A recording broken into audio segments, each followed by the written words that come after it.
That's a bit more like it. That's a bit more like it, Tottenham Hotspur. There we go. There we go. We can win games. We can win games at home. It can be done. It can be done. That was a bit nicer, wasn't it? A lovely afternoon. Aston Villa setting the tone for us, and Spurs going on and doing their end of the bargain. Lovely. I could get used to this.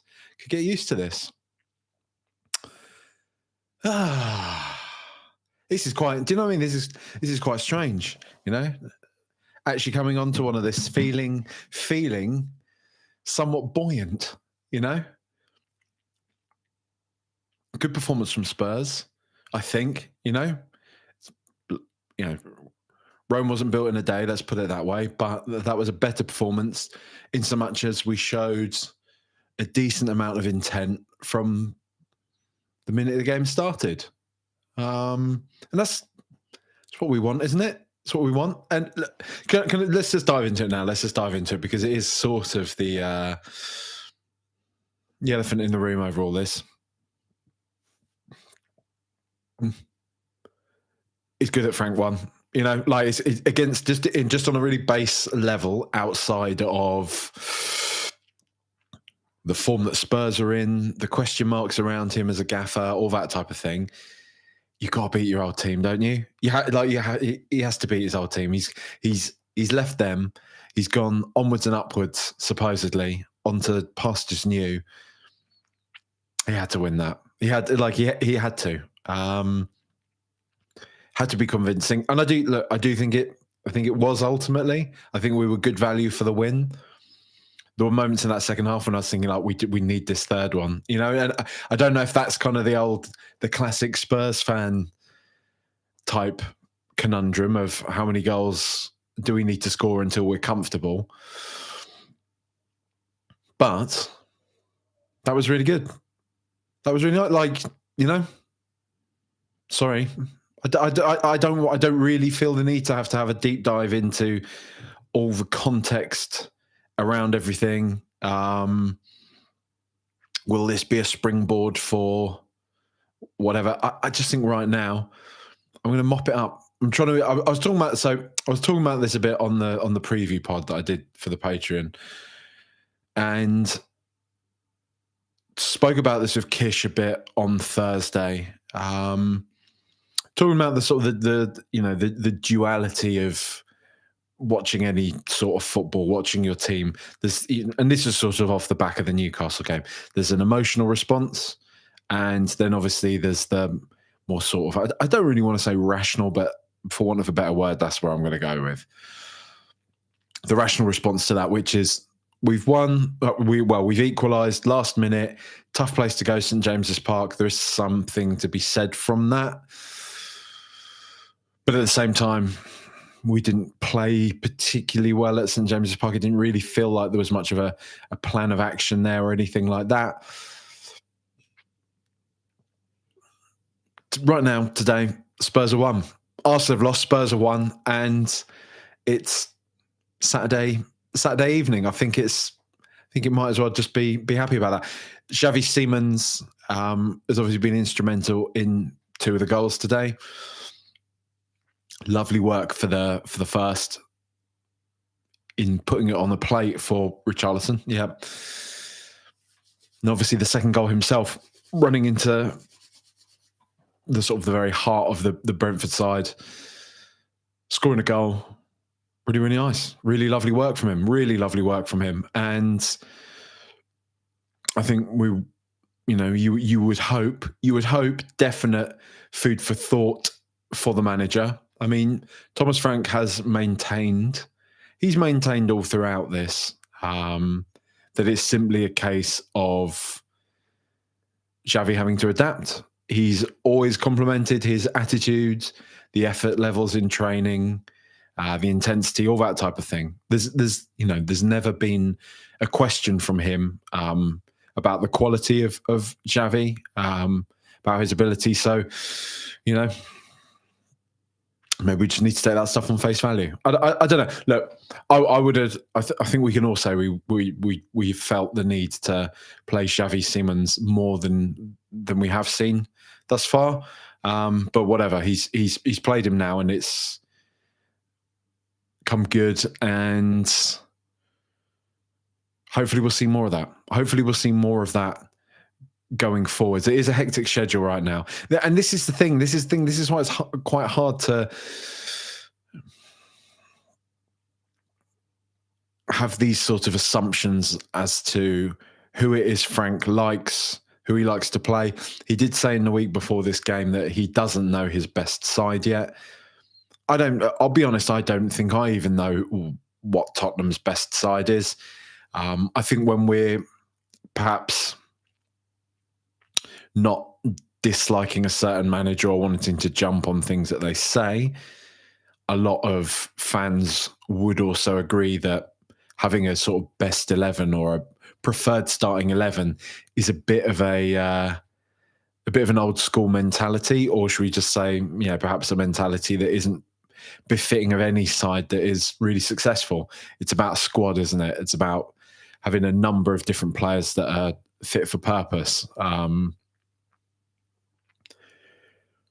So there are certain things there that I think are fair enough. One thing he did say, what I will say is, I'll say overall, when I saw this pre-match presser before this game, I found it on a human level, I found it quite endearing in a way. I don't know if that's because we'd sort of maybe reached some sort of mini nadir under him, where it felt like things weren't happening. It felt really hard to pull out any positives from what it was that we were seeing that he was doing. Perhaps at that point it becomes a bit easier to pick out positives. I don't know. I don't know. But I found his pre-match presser before this game quite endearing on a human level. I think he was quite genuine in a few of his reflections. There was a bit of talk. I don't think this was in the. Well, he did touch on this stuff in the pre-match presser, but he also had an interview with Ben Haynes as well before this game. The club put that out, and he was talking about like phases of play and all that type of thing. I wasn't really following that sort of stuff so much, if I'm honest with you, but more of the emotional beats of what it was that he was saying, the sense of needing to have patience, wanting to stick with him and things. It kind of resonated with me. I see that it's irritated a few people. He had some quotes in particular, didn't he, which were like, it's not the behavior of a big club to sack a manager every time things aren't going entirely right. You got to stick with something. You got to see it through. That's the mark of a big club. Blah, blah, blah, blah, blah. Which obviously has led a lot of people to say, like, well, he's just trying to sort of, dig himself out of trouble and save his own job, save his own skin. But again, I whether that is what he's doing or not, I just quite like him being a bit punchier like that. Again, like I say, there was something in that from him that resonated. And maybe, I'm not saying that anyone has been wrong to feel the way that they have felt about him or about the football we've been playing to this point. I don't really buy fully this whole kind of entitled fan narrative. I don't buy that you just have to be patient and kind of sit on your hands and enjoy it. I think there's probably, and I say this sort of quietly, but I think there's probably something of an argument to be made that the toxicity that came out in the last home game maybe contributed to everyone giving their head a bit of a wobble, because it felt like, at least, obviously from the armchair, but it felt, I just think the general sort of tone from like mates who were going to the game today and everything was that they just sort of wanted to enjoy it and they wanted to be a bit more positive. It felt like the players, like I say, it sort of had reached a bit of a nadir, hadn't it, already? And maybe since we've passed that, everyone's sort of gotten things off their chest a bit. Porro's had his little strop, all that type of thing, that people can now just sort of pull together and hopefully start to see Spurs play a bit better. Because this is the thing, you know, you can look at sort of plenty of other teams right now. I was watching the Arsenal Villa game before this, and looking at Villa and the way they just sort of knock the ball about so nicely drilled. So many of their players are so technically accomplished. And I was sort of sat there thinking, like, God, it's so irritating. How are we so far off of being able to even just do really sort of fundamental things as easily as a team like Villa are? I mean, they've spent a lot of money. They've got a lot of really talented players, and they've got a good manager. They do have a good manager. So this hasn't just happened overnight for them. I get that, right? But at the same time, you know, I also just sort of want to think about Spurs, and I don't want to sort of go into each game thinking about the things that we don't have. God, this is sounding all a bit festive. This is all a bit Thanksgiving, isn't it? But I kind of just want to focus on what it is that we have, and Spurs actually looking like a team that wants to try and win games. Because I'm not. If there's more afternoons like this where we play quite well and we get a result, you know, people aren't going to be booing the team off the pitch. This is the thing. So, and this is why the whole sort of entitled fan narrative thing is false. I think people aren't booing Spurs because we were expecting them to win the league this year, or, you know, compete in the Champions, compete on all fronts, basically. Not booing them because of that. They're booing them because there's been a distinct lack of desire that's been seeping out of the club, that's been seeping out of its every pore, you know? It's obviously been exacerbated by the Chelsea game and the North London derby as well. Two really big key fixtures for us where we just didn't show up, right? Of course, people are going to be annoyed about that because it speaks to bigger issues at the club. It's not just losing to Chelsea and Arsenal. It's the manner in which we lost to them, but the manner in which we played, the manner in which we went into those games, we approached those fixtures. That's what leads to people booing. That's what leads to fans getting annoyed. That's what leads to things kicking off. It's not we feel so entitled that Spurs should win every single football match. And I see quite, you know, I often see Spurs fans themselves reflect that we've got one of the worst fan bases going. God, we're terrible. I don't agree, man. I really don't agree with that. I've got to say as well, I'm going to be honest. I do think there's so much pearl clutching over booing. I really do. I think it's such a minor issue. Like, if we're not talking out and out abuse and stuff like that, right? I just think there's such, like, if that's kind of like some of the worst of it you get from the sporting culture in the UK, it's all right, man. Like, I'm not even sure which team it is. It's one of the French teams, basically. Ligue 1, their ultras storm the team bus and beat the team up. And I'm not saying like, well, you know, you got it lucky because we're not doing that, because we're not acting in a criminal fashion. But what I am saying is that, like, you know, when people are sort of like, you know, like I say, getting all worried about Vicario and stuff, he comes from a sporting culture where, like, much harsher things happen than that. Like, Italian ultras, Italian fans in general are mad when their teams don't do what they want them to do. Are mad when they have like perceived,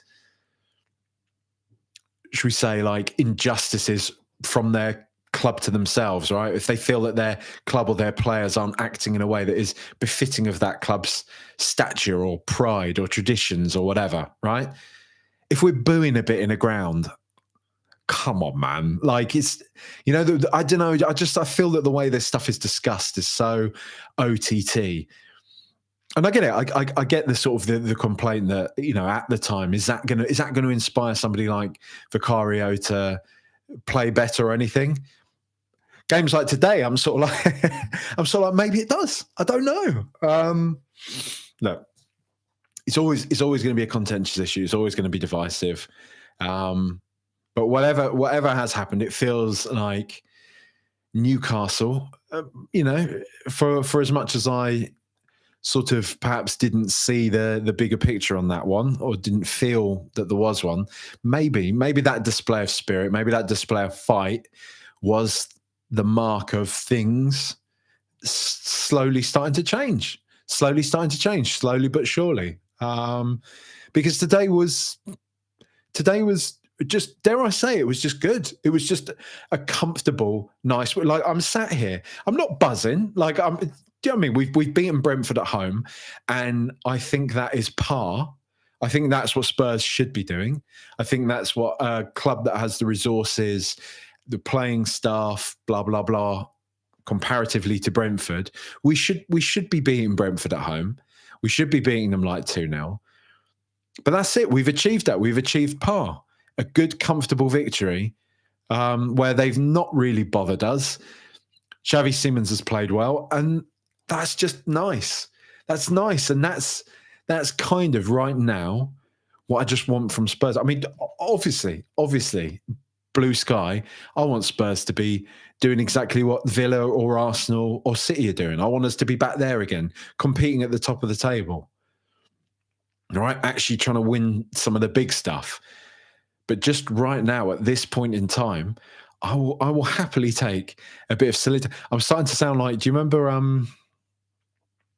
what's his name? The big geezer, Pointless, writes the murder book. Writes the murder books. He's Fulham fan and all that. But he did one of the most horrendous tweets of all time when it was like, he said something like, "Clowns to the left of me, jokers to the right. Here I am, just stuck in the middle, waiting for a sensible centrist party to lead to lead this country forward." That's it's just the frame. I'm not talking about the political opinion of it. I'm just talking about the framing of it all, which is somewhat, that twee, unbearable, whatever. Spurs, just be solid. Just be A4 paper. Be Times New Roman, right? Do you know what I mean? Just be a comfortable pair of Marks and Spencer's underpants. I'm happy. I'm happy with you doing that, Nice, supportive. Everything is where it should be. No thrills. Gets the job done. Wonderful. And that's what tonight was. That's what, this afternoon tonight. It's dark, isn't it? So let's just call it tonight. That's what this afternoon was. A nice, comfortable pair of Marks and Spencer's underpants. More of that, please. More of that, please. Phil Mayo 3 says, Xavi and Gray, this is the way. Hacker CPS says, oi yourself. Jack Underhill says, that was better. Love a Xavi goal plus assist. Plus the Goon squad losing to the villains adds a tasty asterisk on top. Yes, it does. Yes, it does. Stop pretending. Stop telling me, right? Everyone that tunes into this, stop telling me. Don't talk about Arsenal. Don't talk. It exists. It exists in our ecosystem, right? It exists. It's relevant. It's relevant. Don't tell me you weren't all cheering. You weren't all cheering, and you weren't all rubbing your piggy little trotters together with glee. That they lost. I was screaming. I woke the baby up. Charlotte was having a go at me. I was like, sorry, it's just football, isn't it? It's just football. It was wonderful. It was wonderful seeing them all slumped to the turf.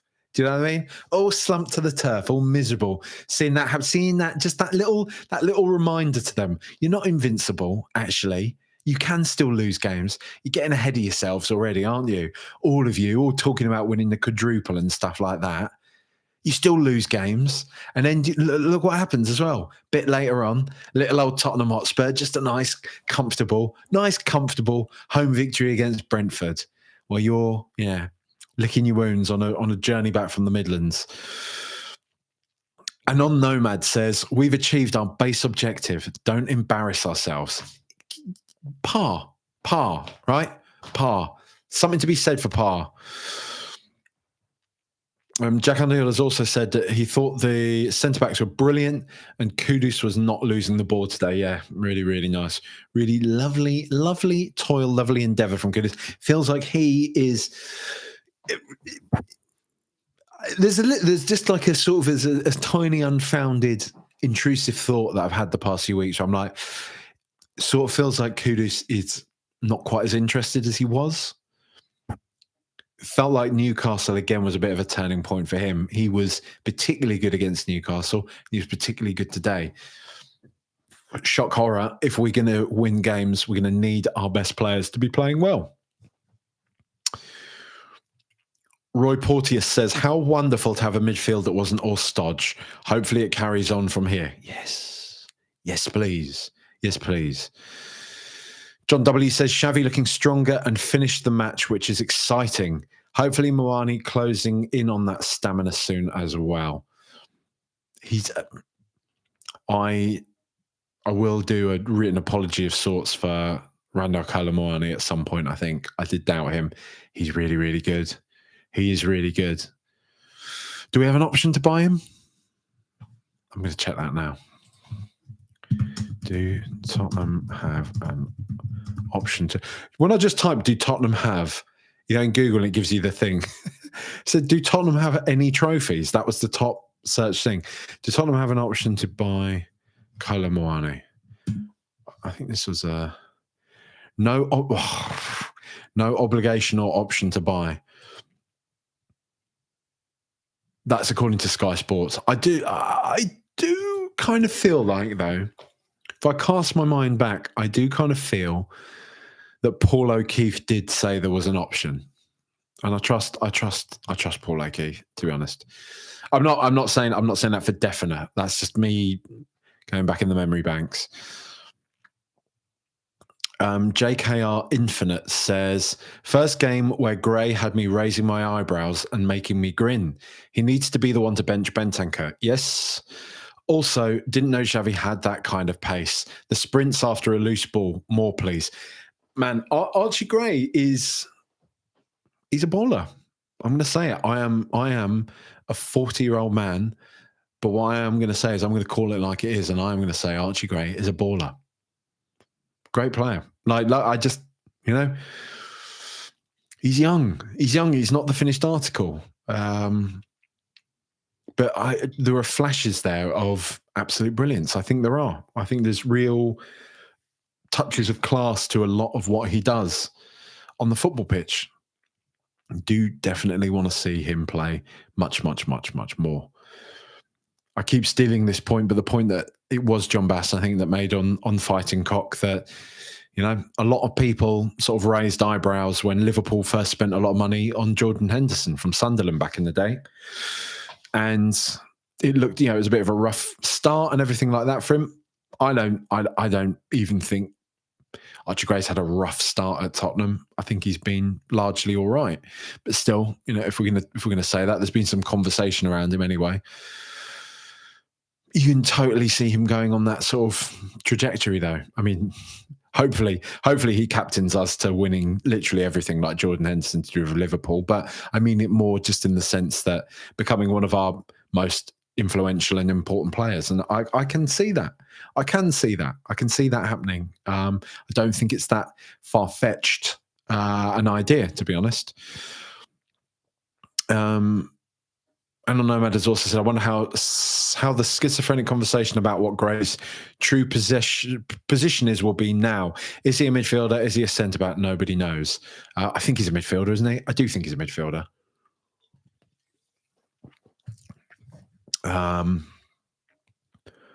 Ryan Terrell says, great performance. Xavi brilliant. Gray really solid. Ooh, really don't rate Kalamoani, though. Would much rather see Tell or Odeberg get time. He won't be staying beyond the summer. That's interesting. That is interesting. Fair enough. I personally think he's got a lot of class in everything that he does, Kalamoani. I agree. Well, I don't know if I agree, but I sort of understand where you're coming from, though, Ryan, when you say that he won't be staying beyond the summer. yeah, I don't know. I don't know how likely it is that he will stay or not. So it would be nicer to see Tell get some meaningful minutes as well, see him continue to develop. I think Tell's a good player. I thought Tell was really decent when he came on against Newcastle. The point that Kish made in the week when I spoke to him on the pod was that Tell is 3 years younger than Dane Scarlett. It's just it's a bit of perspective, that he's a kid still. Hacker CPS says the pre-game show with Ben was fun when they got the news that Arsenal lost. Oh, I might have to go back and check that out. That's quite. I love that type of thing. Just reminds me of Danny Kelly on TalkSport back in the day, the 4-4. I love football, Stan. Goal at Emirates, Stan. Football heritage. That if you can find that clip, I'm pretty sure that's clipped up on YouTube. The clip of Danny Kelly reacting to Tottenham's 4-4 at the Emirates. It was unbelievable at the time. Bing Guy says Dr. Tottenham showed Frank how to deal with bad sides at home. Frank looked stunned. Come on, mate. Some of us can see what's going on. Can he do it in the upcoming Liverpool game? Dr. Tottenham to be continued. Okay. Brian Park. Think our best team is the one with Xavi, Colo, and Gray all starting. I mate, you're right, Brian.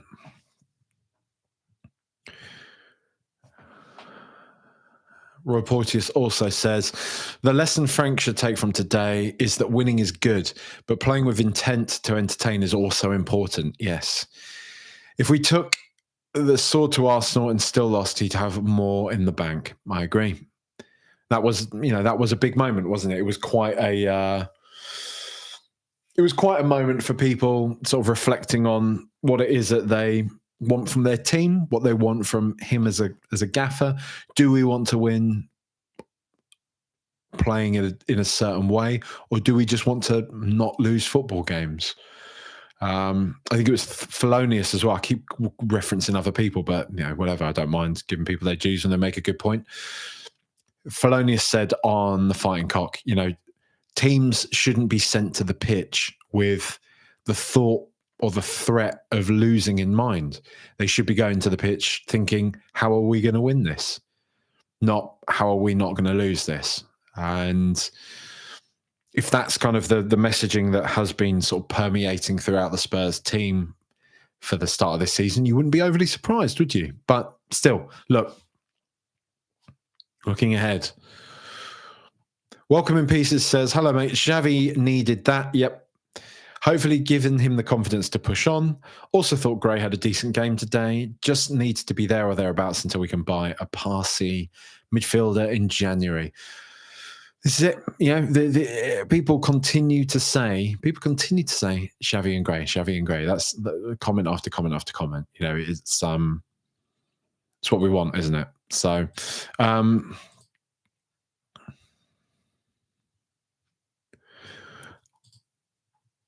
just trying to go through these comments. Benedict Fox. Hacker CPS also says silky technical ballers at Villa. Halcyon days for them. If they don't win something, bit Spurs, isn't it? How would we feel? Just, talking about someone else for a bit. How would we feel about Aston Villa winning the league? Just take the Arsenal thing out of the equation. I mean, it is quite relevant context. I mean, I think we'd rather see Villa win than them not. But I've seen some people say, I wouldn't like that because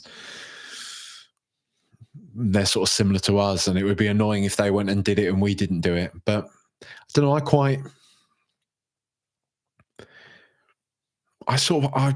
I think they're a decent side. I think they've got decent players. I think Emery's a decent manager. It would be quite interesting to see another side win the league outside of, one of the sort of established teams that always does. But please, if it's not Villa, then just make it Manchester City. But they are silky. They probably do need to win something though, don't they? They've got to get an FA Cup or something like that. But it feels like nobody else gets the same sort of like pressure as Tottenham do. We hear when we sort of say, oh, we should be beating a team like Villa, you will hear the pundits straight away say, what do you mean by that? Villa are a big team. Villa have won the Champions League in the 80s. And they've won I think they won the league in the 80s as well. They've won the league more times than Spurs. Who are you to say you're a bigger team than Villa? But the reason why we sort of feel we're a bigger team than teams like Villa is because whenever we're not doing brilliantly, there's always such a focus on what we do that doesn't seem to get sort of apportioned to teams like Villa, teams like Newcastle, who are going into that game against them at St James's Park, were below us in the league. I mean, they're on the same points, through sort of in the same place in the league. But at the same time, the conversation was all about Thomas Frank. It was all about what a bad start to the season we'd had, blah, blah, blah, blah, blah. And there was very, very little about Eddie Howe and about Newcastle and their stuttering start to the season. So, we are, I know it's all very like victim complex stuff, but I do believe we are often like swimming against the tide. I think there's often like a groundswell of just opinion and sentiment that doesn't want to see Tottenham Hotspur Football Club succeed. And that's why we don't. Nothing to do with us. It's everyone else. Everyone else is out to get us. K9 McGurn says, correct role for Polinia today. Off the bench for 20 minutes protecting a lead. Yeah, and people weren't even particularly happy with him coming on at that point, were they?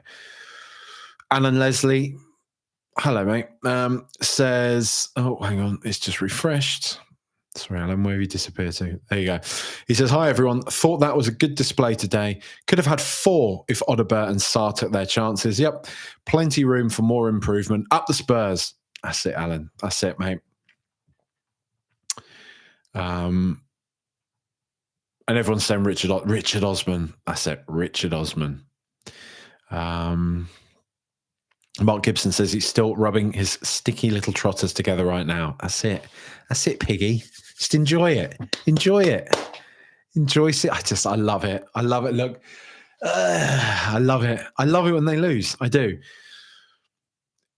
Even when we were way better than them, and we were, don't let them tell you otherwise.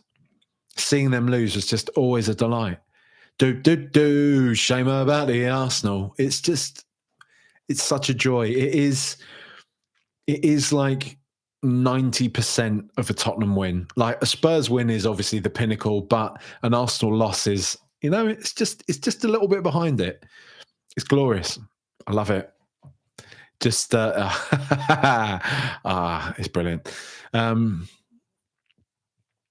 Your big Gala says they started badly with another England batting Horlicks, but ends well with Gooners losing and Spurs winning. Smirked to myself as I watched them exit Euston Station. Anyone into the Ashes? I'm not. So with cricket, I am definitely the person that watches the World Cup for football. Right, basically most sports outside of football, really. I will watch when something big is happening. I quite enjoy sport, I quite enjoy watching it. But in terms of like really knowing the full kind of dynamics, the law, all that type of stuff of all these other sports, I'm not. I'm too deep down the football rabbit hole. So with cricket and stuff, I slap on the Ashes. I watched a little bit before I went to bed last night because I was on like evening duty with the baby, and then was up early, so I watched some of it first thing, and is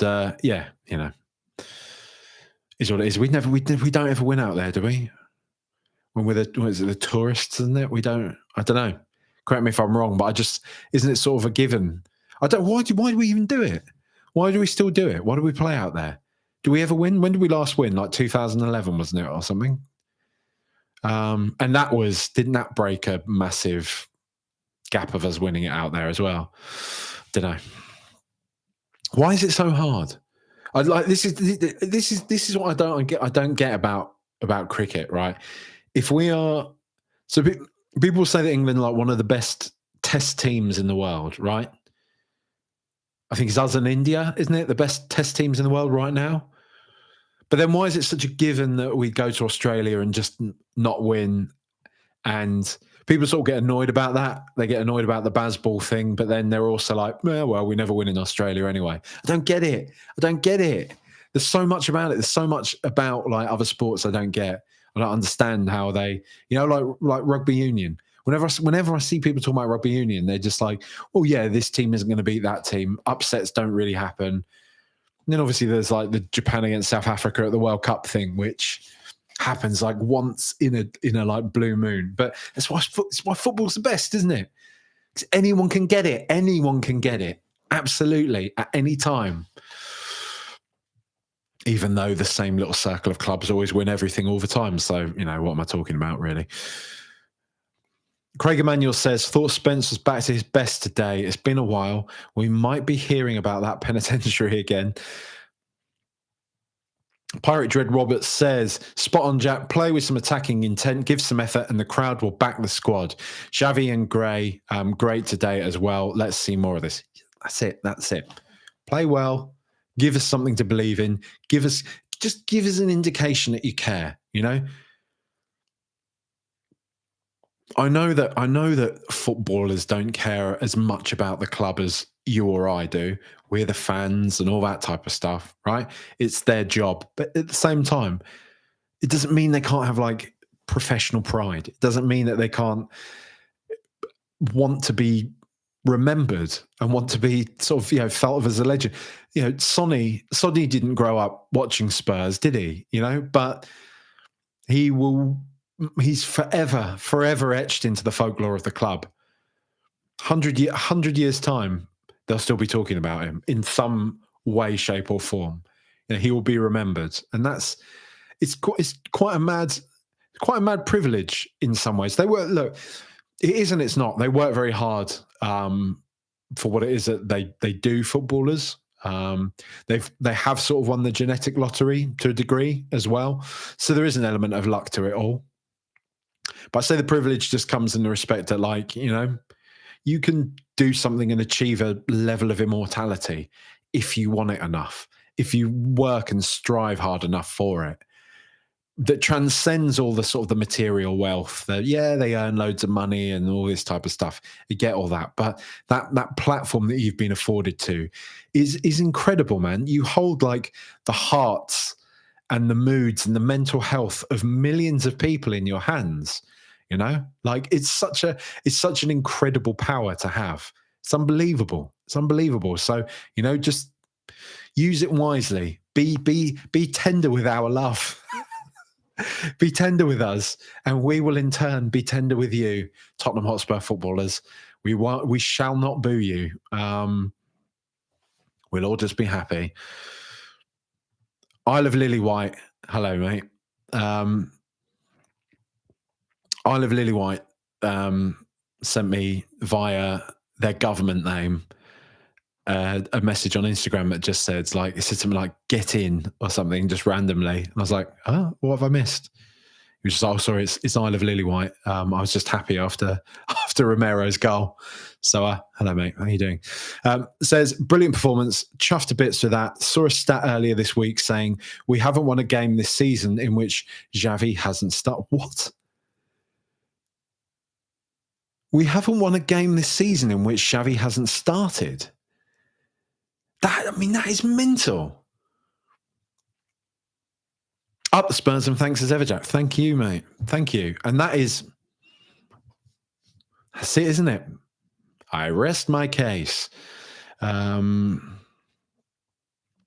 Ricochet Pig says, I would hate Villa to win, as it would reflect badly on Spurs, but rather them than the Gooners. I think it wouldn't. It wouldn't. I do know what you mean. I do know what you mean to a degree, but they have just sort of spent loads of money as well, and they've got a good manager. I do think he's a good manager. I think he got allowed to be kind of bantered because Arsenal, because they were at a sort of a particularly sort of weird, toxic time, weren't they? Maybe the sort of the football that he played wasn't something that they were willing to get behind. But Emery had pedigree, didn't he? I think he won the Europa League, didn't he, with Villarreal, I want to say. Is it his Villarreal side that beat Liverpool to the Europa League before? But good manager. He's a good manager.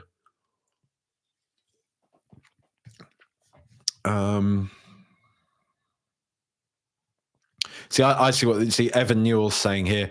I prefer Villa winning it to many other teams. It would show it's possible to rise up the ranks and take it. That's kind of how I feel, mate. It's kind of how I feel. I think in some ways it should act as inspiration to clubs like Spurs and unfortunately Newcastle and unfortunately maybe Everton as well. That actually, if you do get your act together, if you do sort of screw your head on, if you do pay players loads and loads of money, they are going to sort of be quite good and you're going to do all right, aren't you?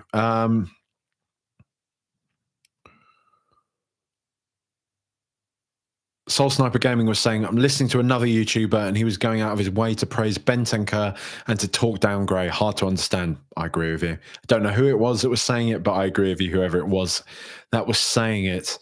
And Aaron Field says, do not discount the banter of Arsenal's former manager winning the league off of them. Imagine that. That would be pretty glorious, wouldn't it? I guess I'll do the players. Yeah, I will. So at this point, I will say for anybody listening to this, I'm going to go to an advert break in a minute. But right, if you're sat there now saying, "Oh, not bloody adverts! I don't want to listen to Manscaped adverts or BetterHelp adverts or whatever other, NordVPN or something like that." I mean, I'm giving all these brands a shout out, and they haven't even paid me anything. But still, I don't like those adverts. They're on all the other Tottenham podcasts. Well, there is something I would like to tell you. If you sign up to the supporter tier on Patreon, you get every single episode of Rule There Is podcast completely ad-free. Just go to patreon.com/RTRpods and you get all of the pods uploaded straight after I've done them, completely ad-free, sometimes a bit earlier as well than on the public feed too.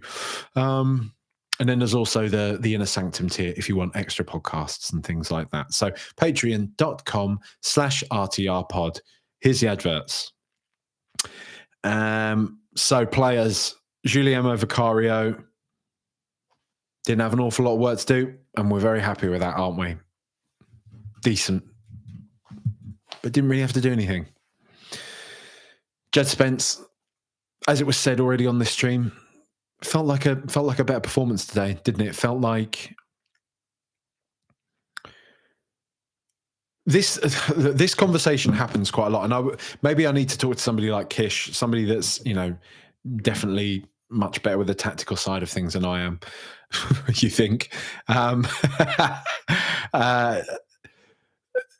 just like when I've sort of dug Spence out a bit in the past, people say, well, what can you expect? He's a right-sided player playing on the left. But, when we do stick him out on the right, I'm always like, he's definitely better on the left. And I know there's the question about like a right-footed player on the left and all that type of stuff. But I think that's something different. Jed Spence always seems to be, I feel that he is at his best when he's playing on the left. He can drift inside, or he can stay out wide or drift inside. He's got the flexibility to do both. He can affect play from the left in a better way than he can from the right. And the reason why I was saying I need to speak to somebody that's a bit more tactically sound is, to help me make sense of that, why that might be. But I do like him there, and I agree. I think he played very well today. So we're going to need more of that. We're going to need more of our bigger players, bigger personalities to step up and be counted a lot more. And I think Spence never hides. He's never hidden ever. So I'm not in any way suggesting that. I just think he's gone through a bit of a blip, hasn't he, for the past few weeks, should we say? And he's not even been terrible. I just think he sort of set the bar quite high for himself. His quality level and all that type of thing. Mickey van der Ven, Christian Romero, both pretty solid today. I'm guessing Romero just went off as like a he's been playing a lot of football and what have you. He's been managing the minutes a lot. One thing I did want to mention that Frank said in his pre-match presser that I did completely agree with, and I did think was a very fair thing for him to say. I think it was the interview with Ben, actually, where he was sort of saying, and I feel like he was saying it in a way that was like, it's not all been perfect, but at the same time, people aren't giving me credit for some of the good things that myself and the coaching team have been doing. He didn't say it in those guys. I just want to make it clear. He didn't say it in as plain a fashion as that. He sort of hinted around this. But he was talking about the fact that they are devising strategies to manage the minutes of players who are notoriously injured. So he was saying that, for example, Mickey van der Ven and Richarlison are two players with injury-ravaged pasts to this point that they have managed to a way that has seen them be able to play a lot of football this season thus far.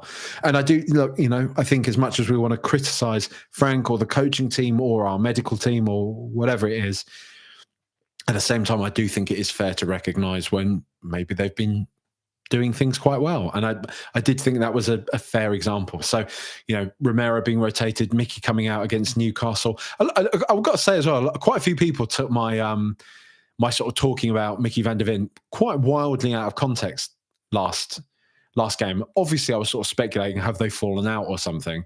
But I did say as well, the chances are it's more likely it's just a bit of rotation. You just sort of talking about the fact they kept going to Mickey van der Ven on the bench at Newcastle, and he was looking mardy. That's all that it was. But yeah, he's obviously managing minutes, so hopefully, Romero will be all right.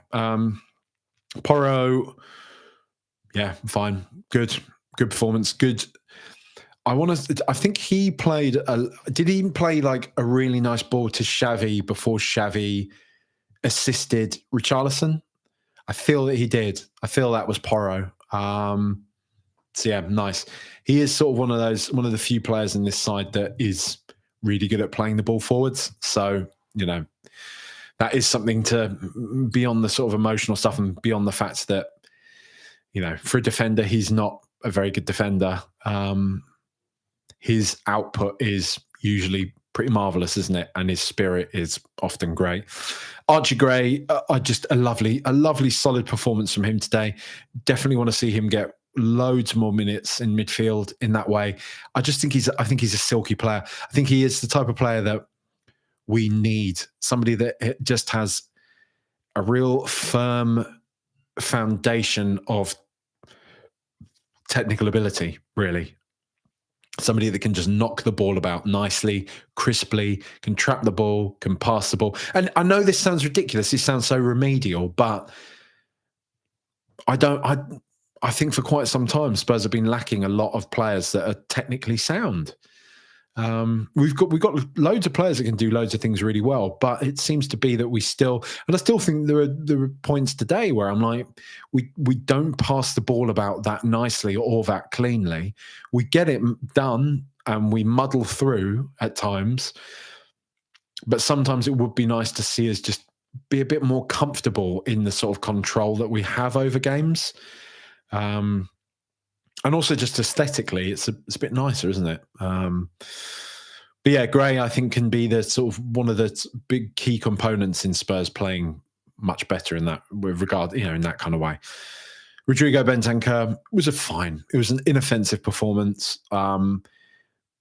Wasn't particularly great, wasn't particularly terrible. You would expect that he could put on a performance against, a team like Brentford, again, with all due respect, but he's playing against like a 40-year-old Jordan Henderson, isn't he? So, Jordan Henderson as well, who I forget. Honestly, I'd forgotten how irritating he is. And I know it's the mark of a top player and all that type of thing, but just constantly on at the referee, constantly whinging, whining, going on about every single perceived injustice that Brentford team will face. There was nothing going on there. Although, actually, I've got to say, actually, in fairness, I thought Romero was going to go. I did think when he got his yellow card, it went to VAR. I was surprised they didn't send him to look at it. I do think he'd scissored the player, Romero, and I think it would have been. Look, I'll say it was an orange card for me. I think that one. It was reckless. It was from behind. It was. You've seen them given, is what I'm saying. So anyway.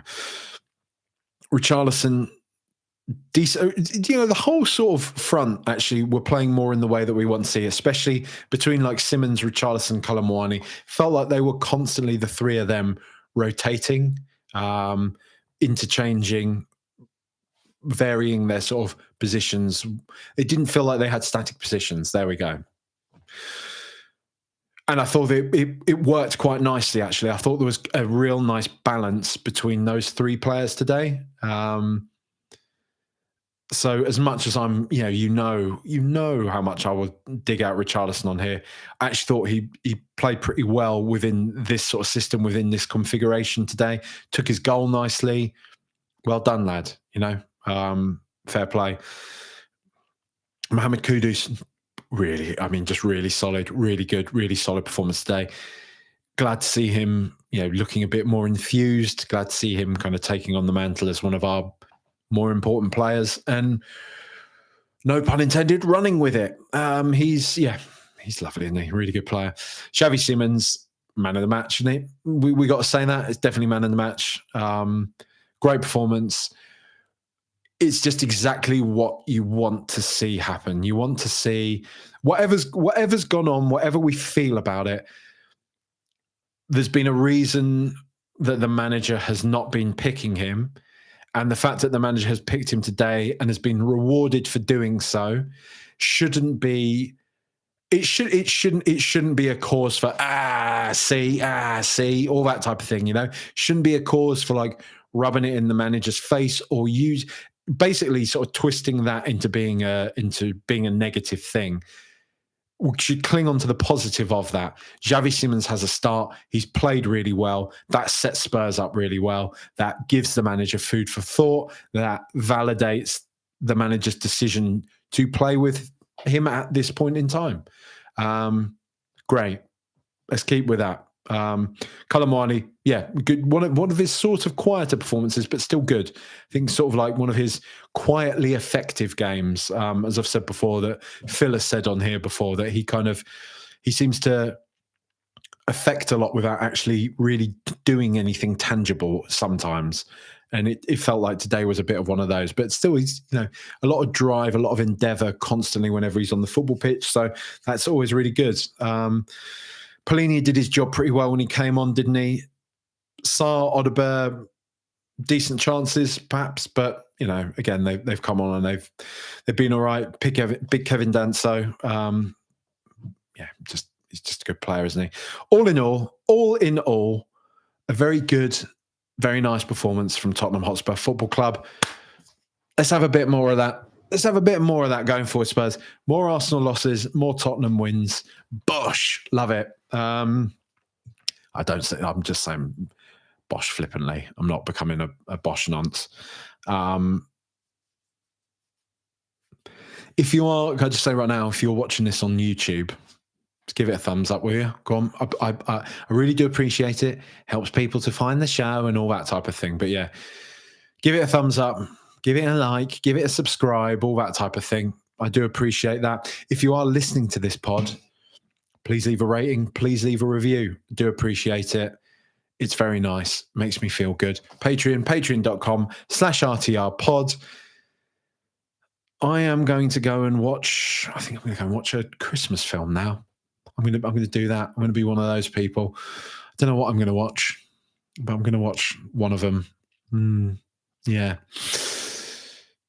I'll do. No, don't worry about it. Much love. Thank you, everybody, for tuning in. Come on, you Spurs. Up the Spurs. Wait.